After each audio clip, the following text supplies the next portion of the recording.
Alors, compte tenu de l'organisation de ces meutes, qu'est-ce que ça va avoir comme impact?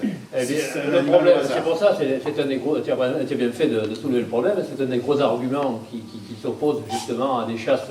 Déjà, ça devrait être fait par des gens de l'Office national de la chasse et de la faune sauvage.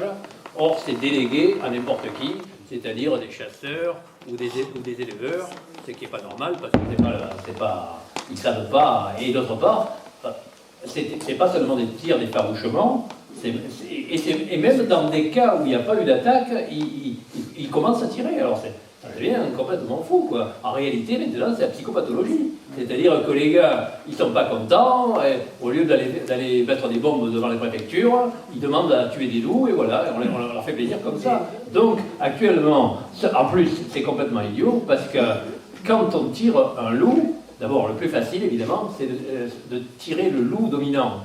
Parce que c'est celui qui est le plus courageux, qui vient de se mettre en avant. Et quand vous tuez le loup dominant, eh bien, vous faites éclater la meute. Et donc, ils n'ont plus de guide.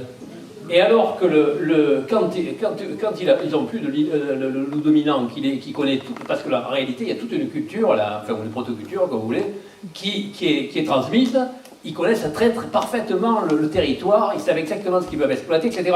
Vous enlevez ceux qui savent, ils sont complètement désorientés, et à partir de là, qu'est-ce qu'ils vont faire? Ils vont attaquer les troupeaux d'animaux domestiques, de moutons, c'est tellement plus facile. Donc en réalité, c'est le résultat inverse. Donc c'est complètement idiot, c'est même pas techniquement sérieux. C'est n'importe quoi, on défoule les gens, quoi.